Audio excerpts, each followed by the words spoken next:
Welcome to Empathetic Educators.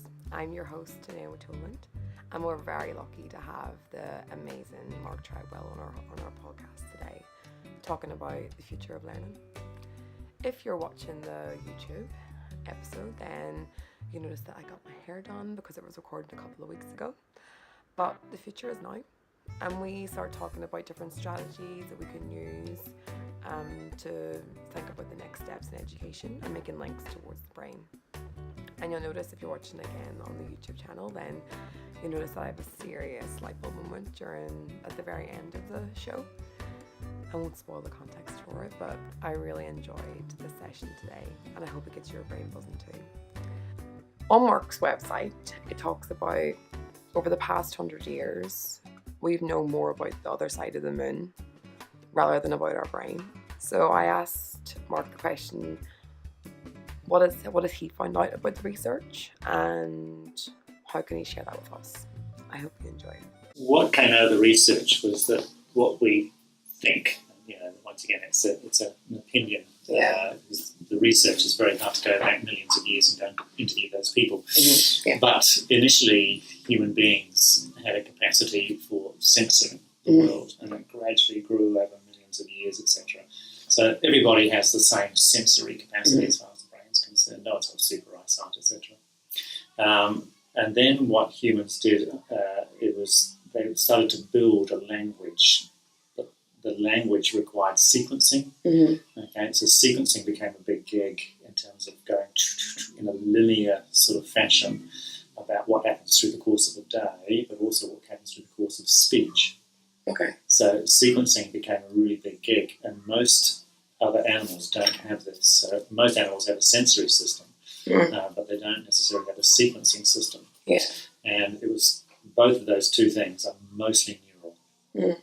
So when we're born, when baby is born useless basically, and the brain then does another half top up after baby is born. Mm. So a baby is useless, then becomes slowly useful, but it takes like 10 years basically for them to build that up.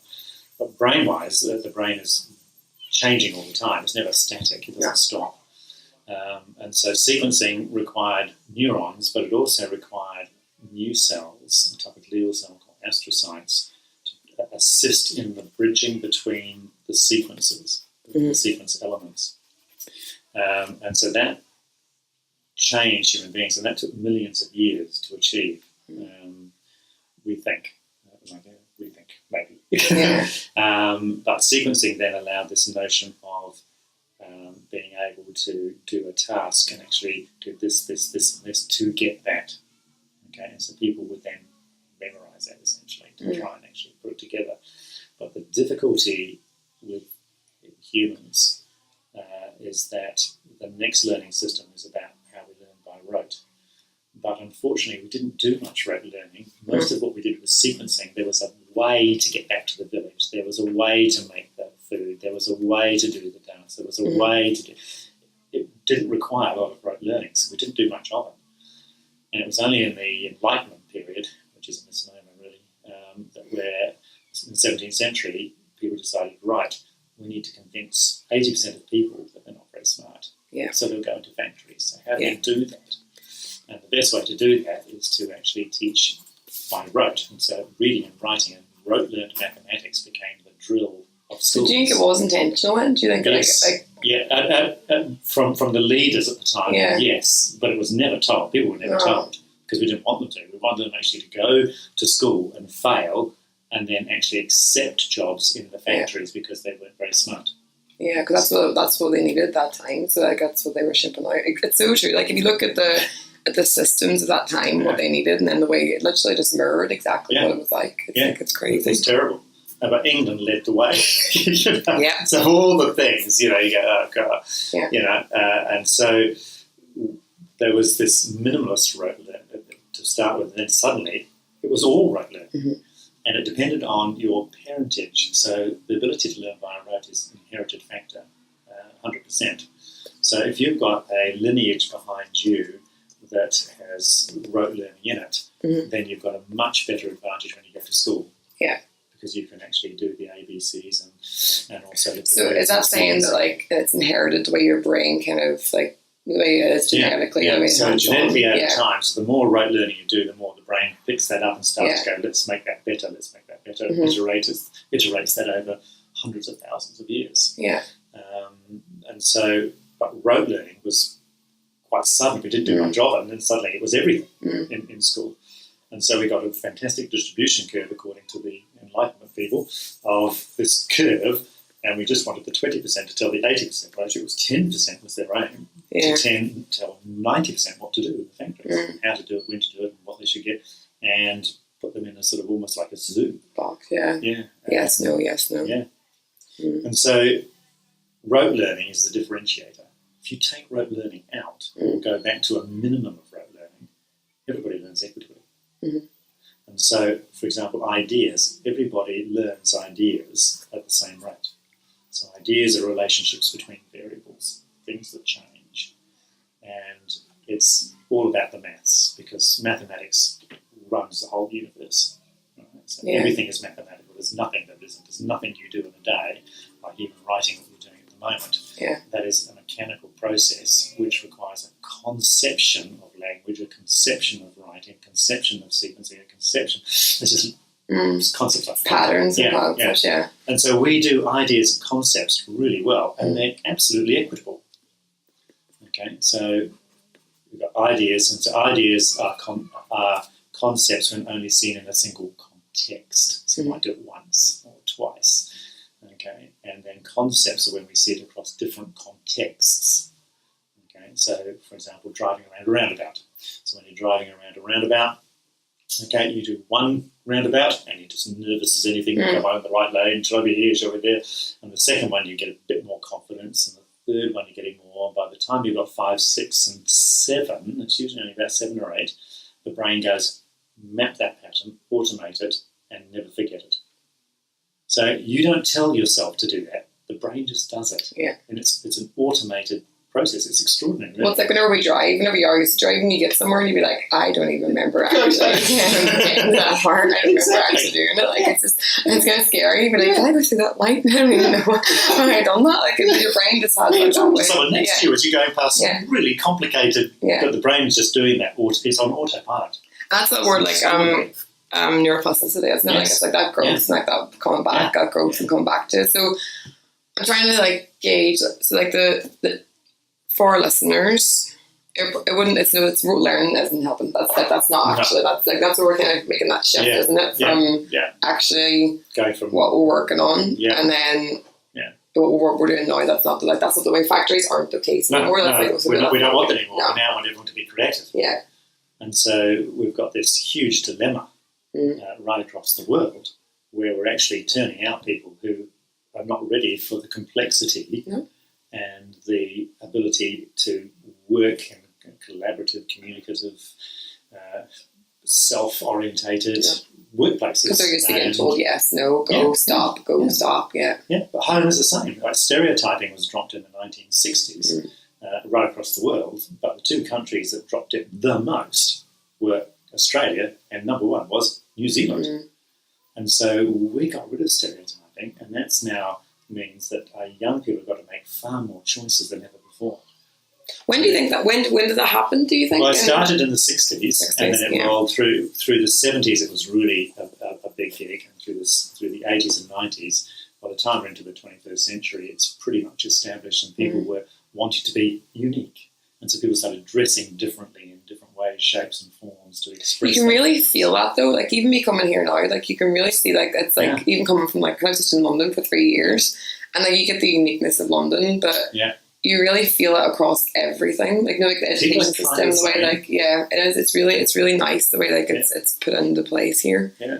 I think that's, like, definitely come through, because even with education trying to change, you get pockets of education trying to change across, like, different parts, especially in England. There is people trying it, but here it seems like from, like, the actual education board and everything, everyone's trying to be part of the same movement, which is really cool to actually see in New Zealand. Like, it's definitely, you feel it. Yeah. No, it's quite a different space, and so Australia and New Zealand are becoming innovators in a huge number of spaces and places now, because they have thrown that off. The downside is the complexity of young people growing up, and they're struggling with that. Yeah. And it's that lack of structure sitting behind them, which has made us the number one suicide rate in the world, the number one bullying rate in the world, and that is a tragedy. And so it's going back and saying, well, we can't necessarily undo this, but maybe if we gave them some competencies and gave them some competence characteristics, etc., and actually did some work around that would matter. Yeah. That would make a difference. It wouldn't fill the void, but it would give them strategies to actually manage the complexity that they're actually finding. And be more resilient towards that, being resilient towards actually what's happening. Those things, yeah. So I think that actually feeds on to our next question. But before we go into that, I think because it's that everything you were saying about the sequencing part towards the brain. Yeah. I think that's definitely what I've noticed whenever I'm looking at how we use the brain towards education. Yeah. Whenever you make things really clear and really there is a way to do it, you're saying about learning how to do dances, our brains used to learn those things of the way it is. Yeah.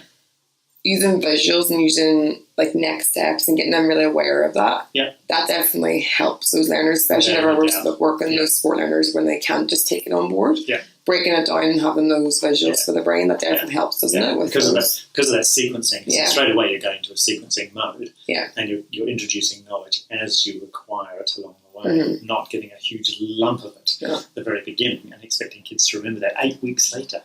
So first of all, 10-week units of work are a complete waste of time. Yeah.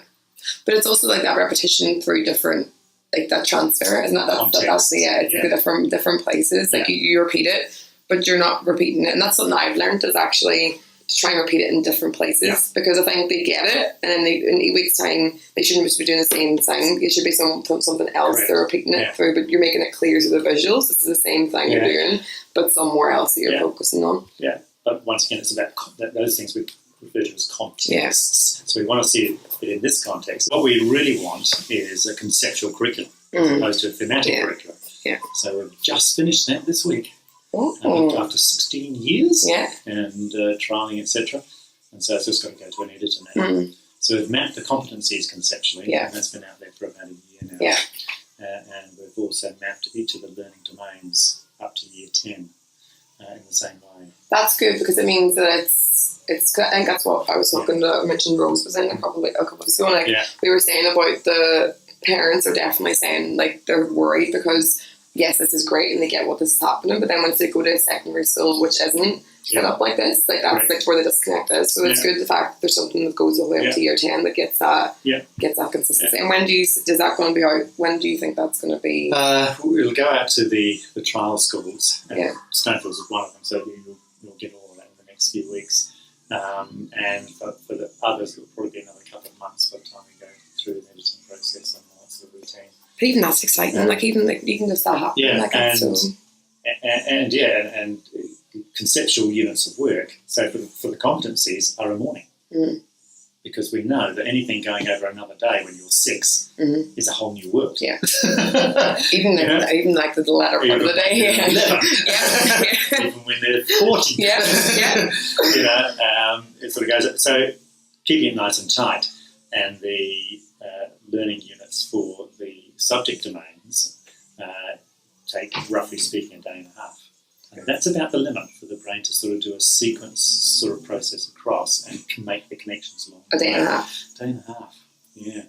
So we've trialled, we thought the units of work would sort of go for 10 days. No, we did the test. No, it's not going well. Really? Yeah, they could go back to their notes and go, that's right, but they weren't remembering over 10 days. They had to actually go back to their notes and go, that's right. That's right. New learning. That's good. Yeah, but then a week later when we retested on the same test, they went right back to square one. Well, it's just different context, isn't it? You have to build up that kind of, build up your mileage. So what we want them to do is we want them to go through the ideation process, through to the concept process, so the brain maps it and never forgets it, as opposed to mapping it temporarily. And so the temporary nature of our brain in terms of remembering stuff is quite tragic, really. It lets us down so often. But things like speaking, it's not often you go, do it occasionally, but it's very rare considering that we're just doing something impromptu here at the moment. Yeah. we're just making it up on the fly, and we're making word after word after word without actually thinking. But then whenever you think about thinking, then you're like, what am I going to say next? Even you make me think about that, and I'm like, oh my God, I'm sitting here and I'm making a podcast, and I'm like, what am I going to say next? I'm going to have notes in front of me. And then whenever you're not thinking about it, it always comes to you actually. It just actually comes to your... You just have to trust that it'll actually be there when you need it. Yeah, it's quite weird. I think that because I'm sort of trying to practice public speaking, because it makes me very nervous, public speaking.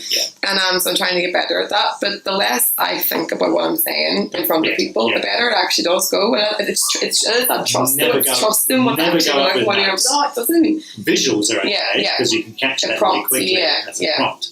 But never go up with notes. That's a disaster. I know, but then telling someone who's freaking out about public speaking, don't go up with notes. And it's like, oh, okay, trust the brain. Yeah, but it does though.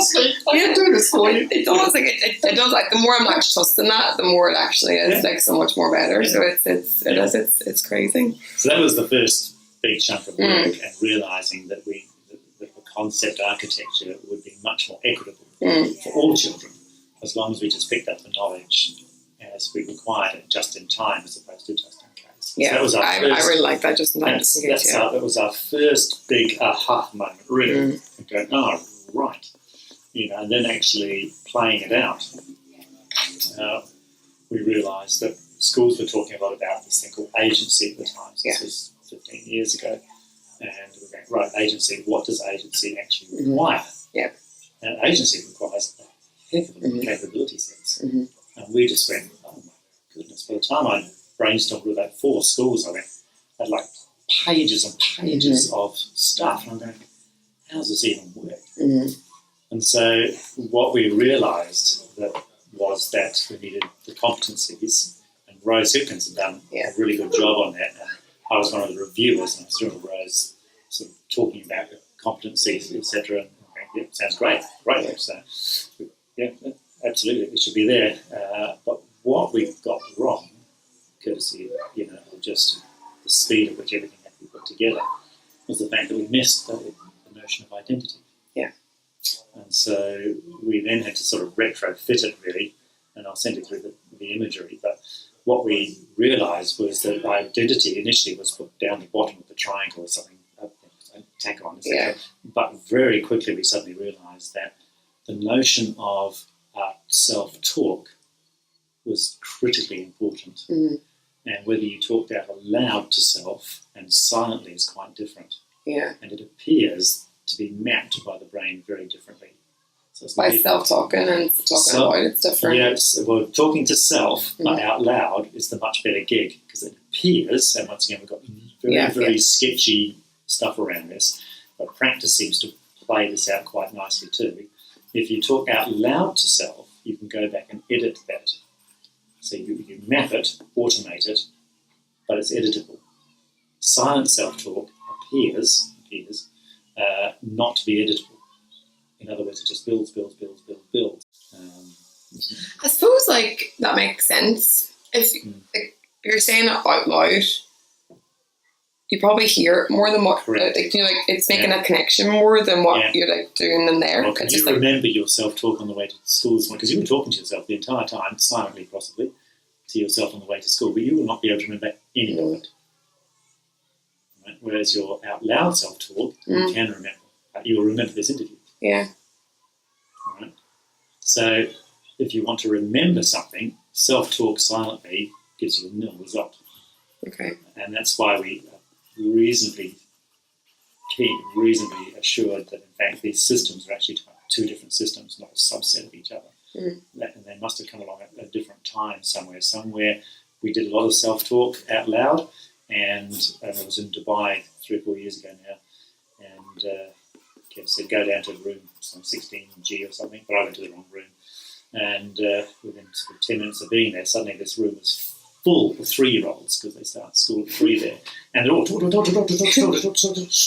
there's like 50 of them in this room. I'm going, crikey, it's my worst nightmare. 2 was enough. But then I suddenly realised that they weren't talking to each other. No. They were talking to themselves. And then when the teacher came, the teacher said to the children, he said, should be very quiet. Now, our first rule is we talk to ourselves silently. And I'm going, no, don't do this. Oh. So it is that whole thing of shifting our self-talk from silent back to out loud. I've definitely been guilty of doing that. Definitely, not as much here because it's fine doing the whole we're fine getting out and being loud and noisy, but I think back home, it's used to being if it's noisy, then actually it's bad thing. Yeah, it's exactly. Guys, you're doing the wrong thing. But I think the more probably my third year, I kind of got used to the fact that they're fine to be noisy, but oh, it's so strange. Yeah, it's weird, isn't it? Yeah. And so there's virtually no work being done in that space. I can't find much research to back anything up whatsoever. People just, I don't know. Self-talk is just not a thing. People talk about. So where has that come from? Just actually noticing just noticing, just watching, and it was those 3-year-olds. Yeah. It wasn't 3-year-olds, but another group of kids that I'd sort of met with a year before then, 2 years before then.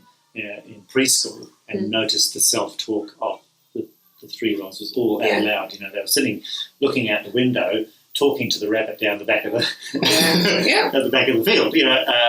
But this was that's them going through life, and they're learning the whole. It's all new learning. Most experiences they go through is all new. So it's there's so much going on. They probably have to get it out. That's probably what they process it by speaking. Yeah, but speaking silently, you don't remember it, so it has literally no value. So we try and encourage people, and transitioning from self-talk silent to self-talk just I knew definitely. Yeah, you just get into a habit of the brain when you're on your own, you don't talk to yourself. No.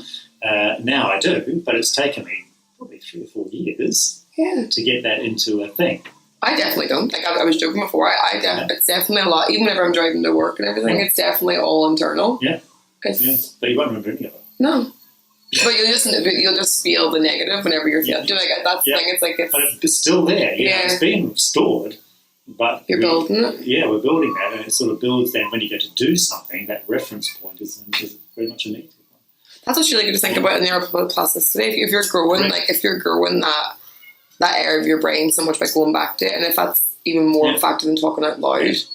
That links back to those people who who do you're saying about suicides and everything, having it's point of reference, constantly going back, constantly back, and you're building up that sphere. Indeed, yeah.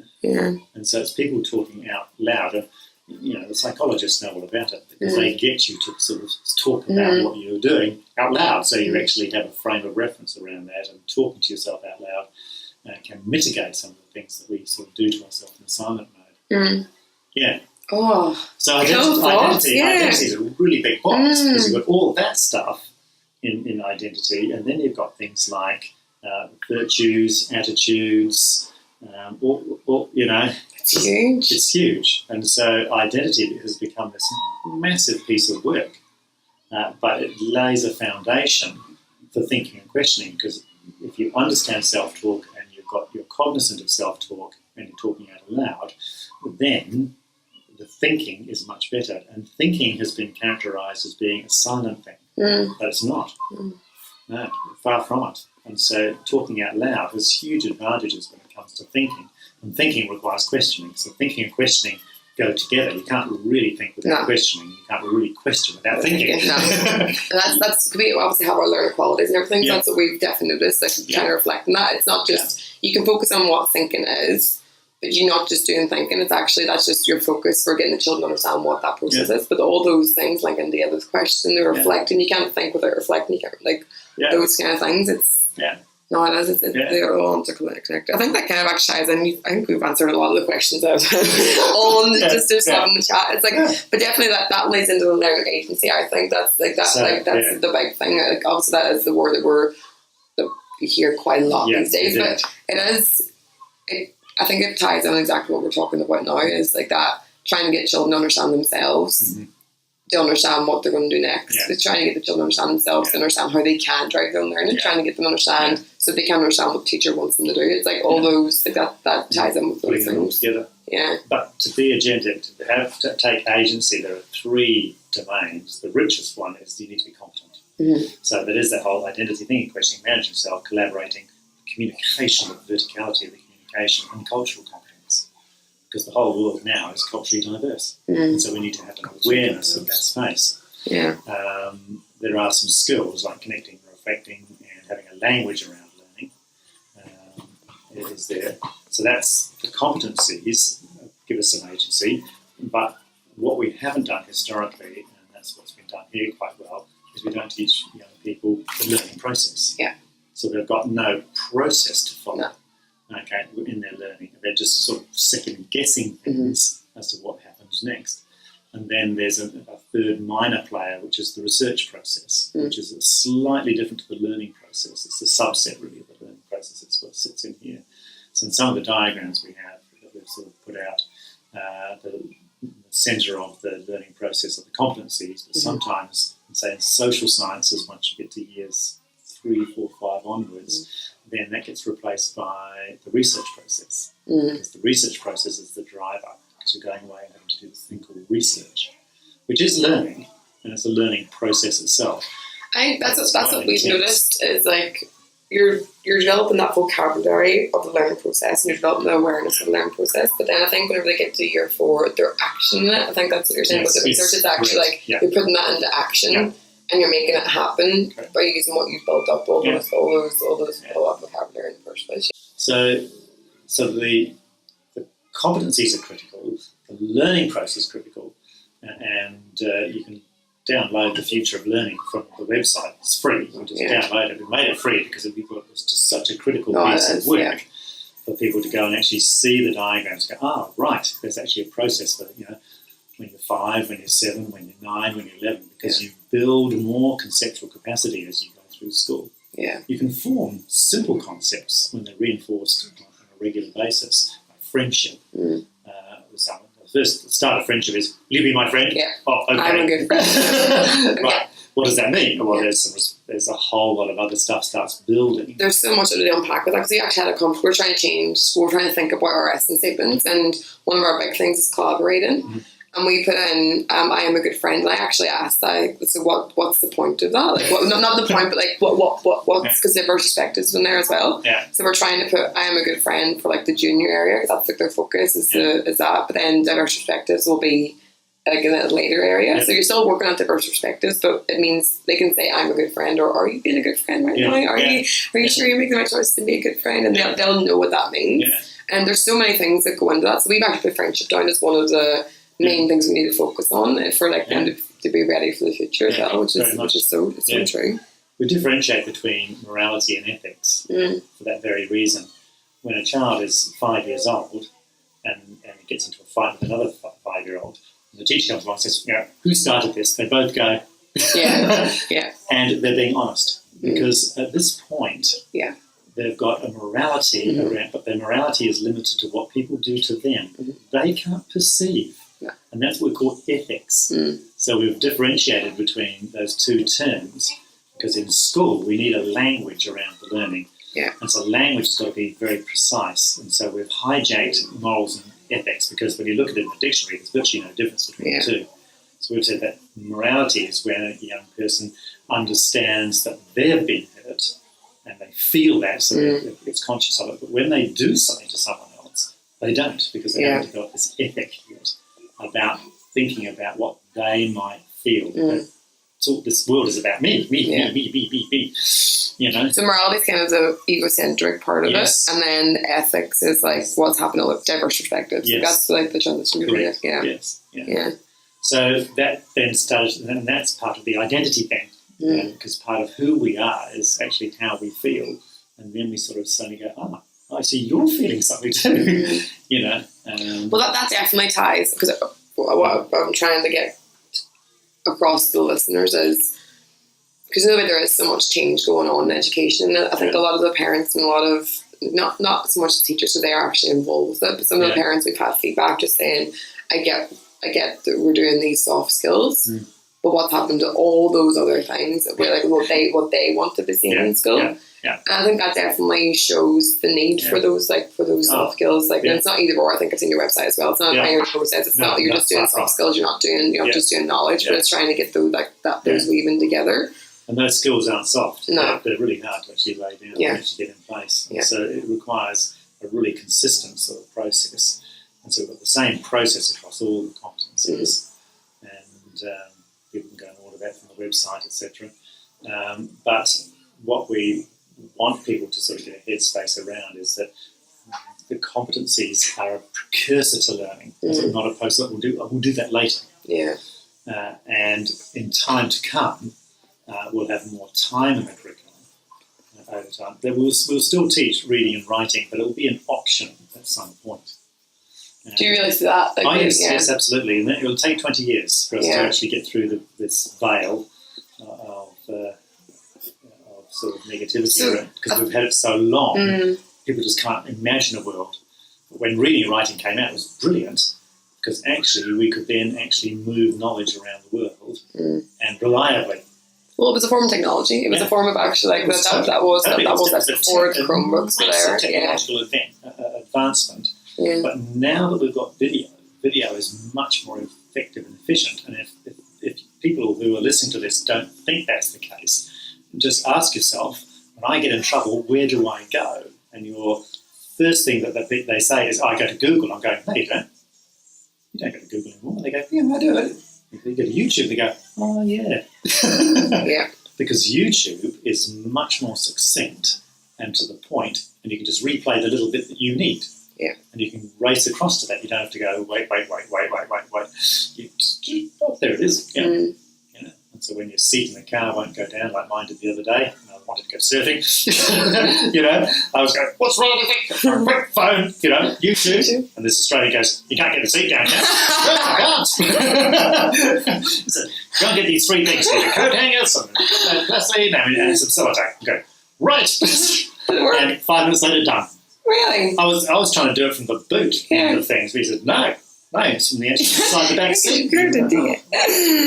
Yeah, you know? No, but it is it's true. Like, it's, and you want it quicker. You want the answers quicker. Yeah. Like knowledge, you want it faster. It was low tide. I couldn't wait to high tide. The low tide is yeah. You need to go here right now. I want it now. You know? So that probably is a good way to kind of like bring it back to the listeners, because they will definitely say writing, reading, selling, So a lot of the voice, and I completely understand, because that's the world that we're in transition. So like we can't say it has to go out the window. No, but what do you see as a transitional period? I know you can't, like, it's just you're just going through it now. But what do you see as like the main focuses that maybe parents and teachers could be focusing on to like help with that transition? To help them be ready for now, but also be ready for like the future that they're going to be living in whenever they actually get to the world. So there's 3 things we talked about earlier: the competencies, the learning process, and the research process, in diminishing importance through there, and making sure that we have a conceptual curriculum, one that's based on concepts as opposed to content. Because content now is on my phone. If I need to know something, I can do this, but it won't help me understand. Unless I ask the right questions, unless I understand I'm actually working at the ideation stage, and then I need to actually now apply that to different contexts to actually get my concept together. Yeah. And then I'm going to link that concept of the accelerator of the car going up and down with the concept of the steering wheel, with the concept of roundabouts, with the concept of lights, with the concept of... and you build a concept framework. But what we think is happening in the brain at this point, and what other people think, is that those bits are not being brought together and sticking with each other, but they're setting out there and communicating to each other. So they can be in quite different parts of the brain. And so we have this model of the brain which is a little bit fixated with this does this, this does this, this does this, and more we're going, probably not. They're all connected. There's so many more things that are connected. That's what Sarah was saying. I was at the neurological thing last night, and that's what they were saying is they weren't able to focus on education as such, but they were saying that their research is very much around, it's not silo. It's not like my part of the brain does this part. This is like the music brain. It's it's not that. It's actually like there's so many things that are connected towards the other connections, and that's what it is. So quite right. Yeah. And so the brain is more complex than we ever imagined. And the best way to imagine it is a 3D hologram. In other words, if you think about a hologram and how that works as such, the bits are all over the place, but the interplay between them allows us to see an image. And so the brain links things very, very quickly through brainwave. So brainwaves travel at the speed of light. So it's pretty jolly fast. Yeah. And so that's why it can do that. It doesn't have to happen in particular places. And that's why some people can get, something through their head and they're fine with a lot of things, but then something's missing. Okay. So the brain is not, we like to have physical things. We like to know that's there and that's here. And okay, yeah, good luck. That's not going to get you anywhere. Yeah. So do you think, like, with the reading and writing, obviously, that even just me, there's a question as a teacher, like, reading and writing, you can actually do those connections with the reading and writing. So, because they will study reading, they will study writing for the future they're going to go through. You're saying for 20 years, they still will need that at that moment in time. Well, but how much reading and writing are we doing now? Yeah. And the answer is less and less and less. Okay. In other words, we are realising that video and imagery is a much more powerful medium to express understanding and to learn from. And that's why YouTube's become such an incredibly big hit. And having YouTube and Instagram in the same person's hands is a bit frightening. But we've also said to the kids, like, to make basically like a vlogger or something that's their new, like, I wanted to be a teacher whenever I was there. I used to want to be a vlogger, that now they're at that age. Yeah. And so they're saying they want to be a vlogger, but the vlogger can't just vlog. Do you know, like we were saying about they have to have some sort of knowledge or some sort of background to what they want to say before they come on. You still need to know stuff just in time. And if I want to write something, I speak to my machine. Yeah. So my machine, I don't type because that's incredibly slow, and I put the wrong keys in sometimes because I get carried away with the idea. And I look at it up and go, it's not even. What is it? What have I just said? Whereas I can speak to this machine, and it's perfect. Yeah. It's 100%. It's not 99%, it's 100%. But to do that, you have to be able to speak like this and enunciate each individual word very carefully and make sure you do a slight pause between each of those words. And this thing will just type that up for you in the same speed that you're speaking at. My accent doesn't always work. Now you can now just go. It asks you, what accent do you have? Okay. And you say, I'm Irish. Right. Okay. And there will eventually be delineations in that as well. At the moment there isn't, but there will be. So you when you first go into, every machine's got it. So as you go into here, so I'm in here now. If I press the function key twice, a little microphone comes up. And when I start speaking, it actually writes exactly what I'm saying. Oh, yeah. Yeah, because it's over supporting us now, isn't it? Yeah. But then you probably say that how are they going to get the voice? So would reading not come into that? So reading would be the... You're speaking not just when you read a book. So you're not speaking. Yeah. You're listening to yourself silently. So I'm just trying to think about like what we can give the listeners, say like what they would need for that. So I'm just trying to think about, even just me myself for a teacher, me teaching them how to speak requires them knowing the words. Yeah. So to know the words, would they have, like, listening could be a way, but they have to look at the words too to be able to know what words they're saying. No. Because we didn't have reading and writing that long ago. People were talking a lot. They're saying about the oral language, like the actual, that's how they learned it. Oral language was everything back then. And now we made reading and writing up, and it took the place of some of the oracy. But it's weird to think about like not having words in front of me. Do you know what I mean? Obviously, like, I don't need the noise to have in my brain, but if we were able to learn that, we were able to learn how to speak without reading. That's weird. Yeah. I know it was actually the case for like for years and years and years and years. For millions of years.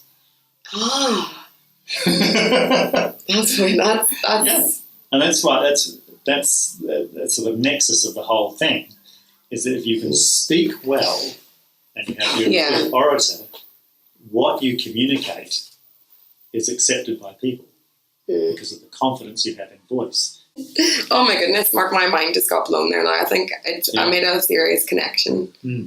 So people get really carried away with reading and writing because it's such a big part of what they see school as. But we're shifting. Schools are preparatory systems to enable young people to function well in a complex society. And in the past, it was for a simple society. And before then, it was for the village, where everybody was equitable. Then everybody became unequitable. The equity sort of dropped through the floor, basically. And you had 10% telling 90% what to do. And now we're going back to equitable again. So we can see the village reforming. And where I live down on the Coromandel on Imana. And what's happening is that people are starting to say, I'll go to work for 3 days in Auckland, but I'm going to live at the beach. Because you can. Yeah. And so the village is starting to regrow, and we'll see big cities. We'll still have cities, but cities like Auckland, the traffic is just diabolical because you've got this bottleneck, geographical bottleneck that you can never really solve. Yeah. So what we have to do is sort of in New Zealand is to accelerate that village thing, because village is great.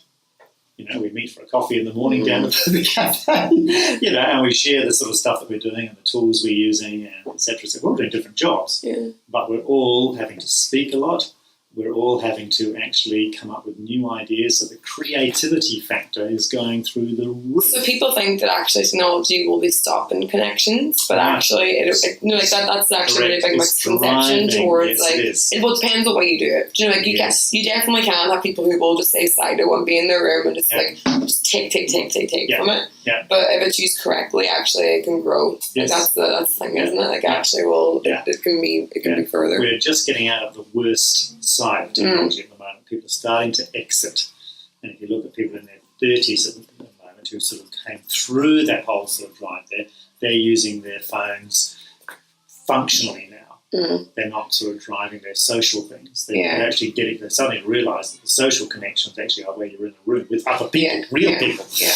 And there will be some who struggle with that because they want, or they have, and they will always be silent people and people who want just their own space, and that's fine for them to choose that. But the majority are incredibly social. If you say there's a party at my place tonight, everyone's pretty much going to come. I hope so. I like to.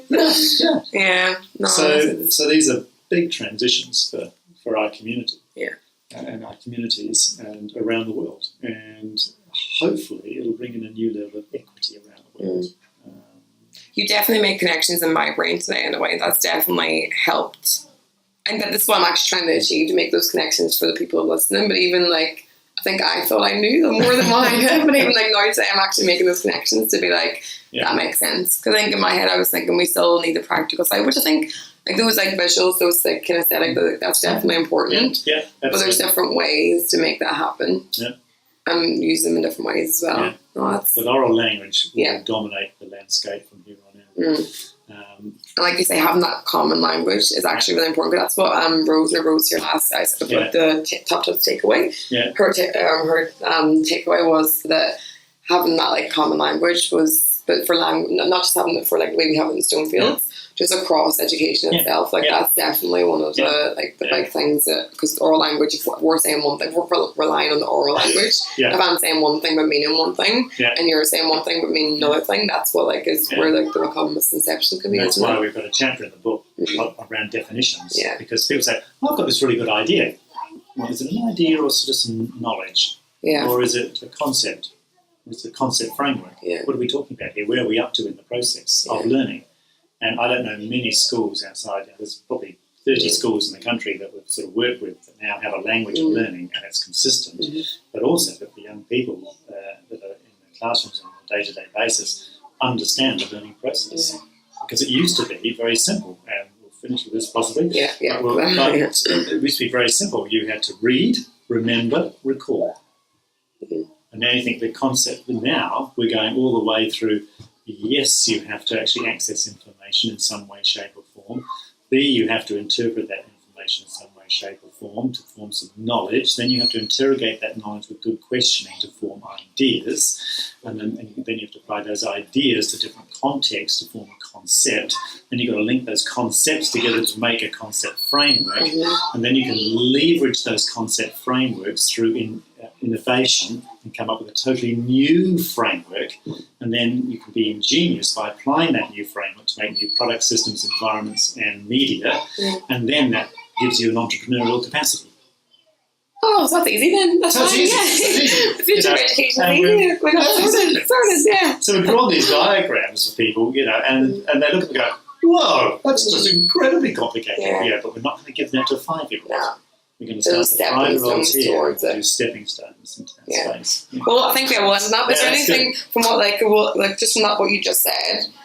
Is it because it's top tips takeaway? You can have a little, you get a little takeaway, and then we get some takeaways from you. So you get a little bunch of what all your dietary requirements are, but just a little takeaway for you. So just from what you just said, is there maybe one or two for parents and teachers, just to kind of, because we're trying to dull the noise whenever there's so much going on. Right. Is there anything that we can just maybe say as a takeaway for these people listening, that they would think about? I think to keep it simple, download the Future of Learning and have a look at that.